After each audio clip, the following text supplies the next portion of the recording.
इस वीडियो को लाइक करें, हमारे चैनल को सब्सक्राइब कर बेल आइकन जरूर प्रेस करें हमारी न्यू वीडियो सबसे पहले देखने के लिए। आज की ऑनलाइन क्लास में आपका स्वागत है। विविध प्रश्नमाला 16 में हम 11 तक सवाल कर चुके थे। 12 का मैंने आपको दिया था, नहीं 11 का आपको दिया था और कईयों से नहीं हुआ तो हम इसको दोबारा देखेंगे। इसमें दिया गया है क्रमशः 6 सेमी, 8 सेमी, 10 सेमी त्रिज्या वाले धातु के 3 ठोस गोलों को पिघलाकर एक बड़ा गोला बनाया गया है, तो गोले की त्रिज्या।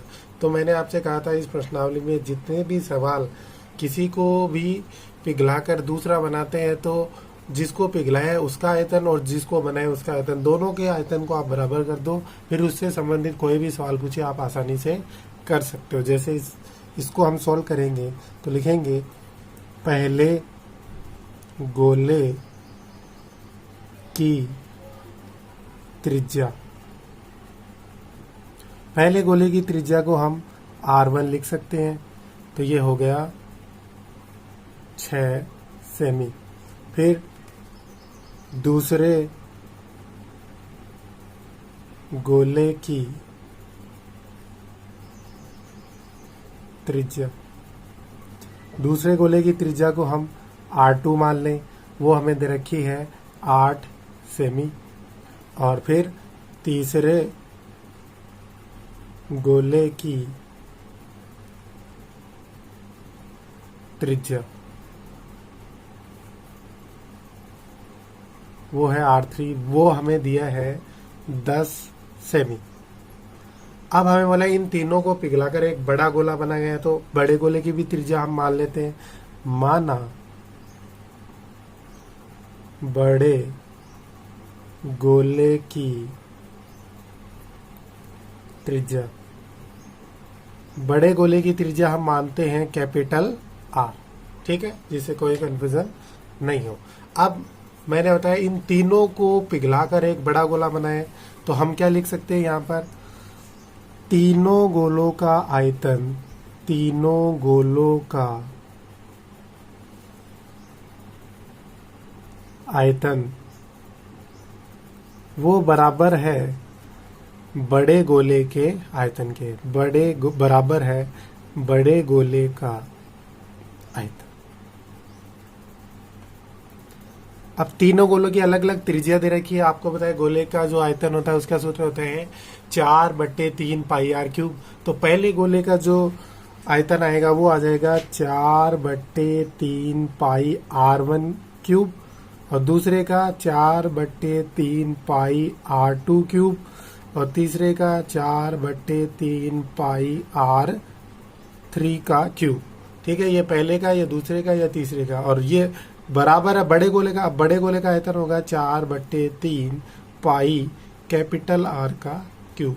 हम क्या करते हैं, इसमें से 4/3 पाई कॉमन ले लेते हैं, सब में है, इसमें भाग दिया तो ये कट गया, क्या बच गया R1 cube plus R2 cube plus R3 cube और बराबर है 4/3 पाई R क्यूब। अब देखो इधर भी 4/3 पाई, इधर भी, तो ये दोनों कट जाएंगे, तो हमारे पास बच गया R1 क्यूब। R1 क्यूब का मान हमारे पास है, R कितनी थी 6 की क्यूब, R2 8 की क्यूब और ये 10 की क्यूब, बराबर 4/3 पाई से 4/3 कट गया, इधर तो बच गया R बड़े गोले की त्रिज्या का घन, क्योंकि हमें इस त्रिज्या को निकालना है। तो लिख सकते हैं हम, इस R को इधर भी लाएंगे, पहले इसको 6 का घन होता है 216, 8 का घन होता है 512 और 10 का घन होता है 1000 बराबर R क्यूब। ठीक है, अब R क्यूब को इधर भी लिख सकते हैं, कोई दिक्कत नहीं है। इन तीनों को जोड़ते हैं तो ये आ गया 1728। R क्यूब है बड़े गोले की त्रिज्या का घन और हमें निकालना है बड़े गोले की त्रिज्या, मतलब घन हटाने के लिए इसके ऊपर घनमूल का निशान लगाते, तो R बराबर हो गया 1728 का घनमूल। घनमूल का निशान कैसे होता है, वर्गमूल के ऊपर 3 लगाएंगे तो ये घनमूल का निशान है। ठीक है, घनमूल करते हैं तो आपको पता होगा, या तो आप इसको अभाज्य गुणनखंड में तोड़ो या आपको घनमूल निकालना आना चाहिए। तो अगर आप इसको अभाज्य गुणनखंड करते हो तो ये आता है 2 गुणा 2 गुणा 2, फिर आएगा 2 गुणा 2 गुणा 2 और फिर आएगा 3 गुणा 3 गुणा 3 अभाज्य गुणनखंड। चाहे तो आपको अगर डायरेक्ट पता हो तो डायरेक्ट मान निकाल सकते हो। ये देखिए, जैसे वर्गमूल में 2 2 के जोड़े बनाते हैं, इसमें 3 का जोड़ा बनाते हैं, एक जोड़ा ये, एक जोड़ा ये और तीसरा जोड़ा ये। वर्गमूल घनमूल में से तीनों में से एक एक अंक बाहर आ जाएंगे। इसमें से आ गया 2, इसमें से भी आया 2 और इसमें से आ गया 3। ठीक है, गुणा करते हैं। r बराबर 2 को 2 से किया 4 और 4 को 3 से किया 12। मतलब जो बड़ा गोला बना है उसकी त्रिज्या आएगी 12 सेमी।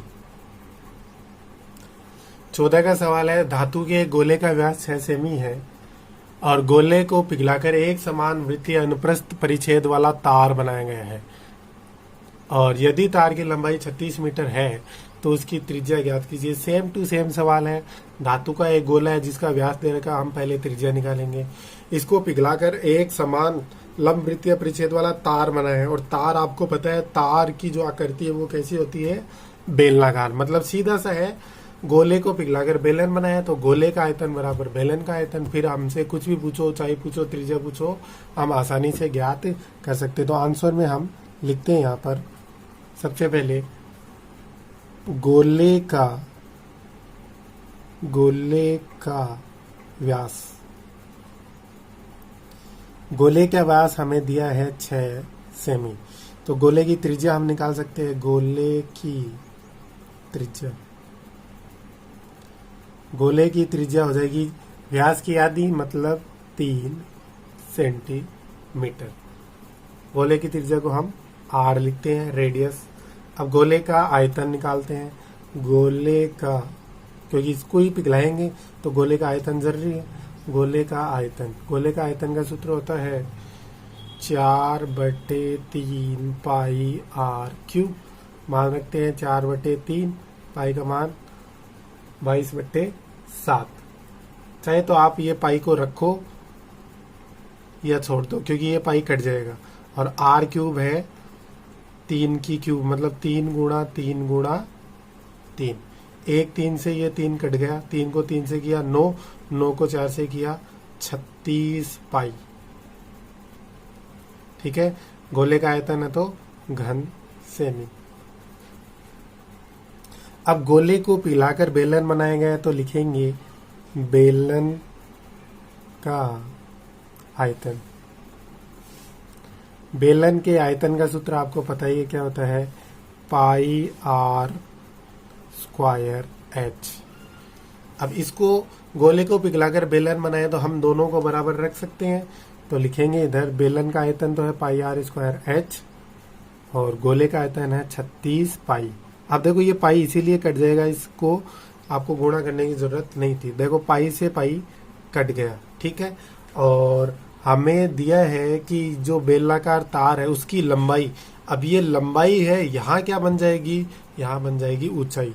तो हम लिखेंगे r स्क्वायर, जो लंबाई है वो है 36 मीटर, तो 36 लिख दिया, बराबर ये 36 है ही। r स्क्वायर बराबर आ गया, ये 36 बट्टे में आ गया 36/36, 36 से 36 कट गया 1। r स्क्वायर बराबर यदि 1 है तो r बराबर क्या होगा, 1 का अंडर रूट कितना होता है, 1 ही होता है।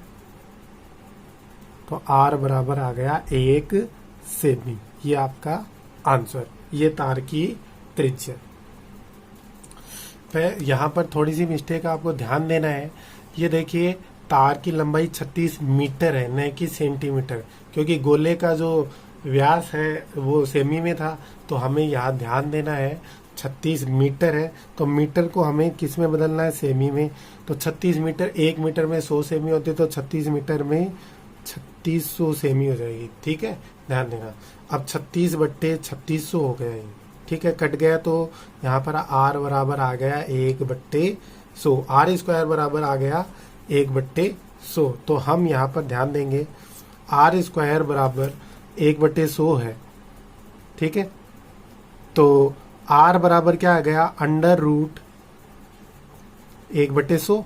अब 1 का अंडर रूट तो 1 ही होता है, तो आर बराबर आ गया 100 का अंडर रूट होता है 10। ठीक है, 1/10 क्या है, सेमी में, क्योंकि हमने सेमी में निकाला है। अब 1/10 सेमी कितनी होती है, तो हम क्या 10 का भाग लगा देते हैं इसमें, तो आर बराबर आ गया 0.1 सेमी। या हम इसको लिख सकते हैं, मिलीमीटर में बदलना है तो आर बराबर लिख सकते हैं 1 मिमी या मिलीमीटर, मिलीमीटर। ठीक है, ये आपका आंसर। आज के होमवर्क में आपको विविध में सवाल नंबर 12 और 13 ये पूरा करना है, क्योंकि हमारी विविध भी पूरी हो चुकी है। 16 की पूरी प्रश्नावली कंप्लीट हो चुकी है। इसमें आपको कोई भी सवाल नहीं आया है तो आप पूछ सकते हो। होमवर्क में आपको सवाल नंबर 12 और 13 करना है। तो जो सवाल नंबर 12 है ये तो बहुत सरल सा है। एक शंकु के आकार के बर्तन की त्रिज्या 10 सेमी और ऊंचाई 18 सेमी है, पानी से पूरा भरा हुआ है। इसको 5 सेमी त्रिज्या के एक बेलनाकार बर्तन में उड़ेला जाता है, तो बेलनाकार बर्तन में पानी की ऊंचाई वही है पहले शंकु का आयतन निकालो, फिर बेलनाकार बर्तन का आयतन निकालो, दोनों को बराबर रख दो तो पानी की ऊंचाई। ऐसा सवाल हम 16.3 में 11 का सवाल कर चुके हैं। ठीक है, फिर 13 का सवाल है, अच्छा 11 सेमी 3.5 सेमी और 2.5 सेमी मोम के घनाभ से 2.8 सेमी व्यास की मोमबत्ती बनाई है। तो सेम टू सेम पहले आप घनाभ का आयतन निकालो, फिर 2.8 सेमी की व्यास की मोमबत्ती, उसकी त्रिज्या निकाल दी 1.4, फिर मोमबत्ती बेलनाकार होती है तो घनाभ का आयतन बराबर मोमबत्ती का आयतन। तो आप इससे मोमबत्ती की लंबाई ज्ञात कर सकते हो।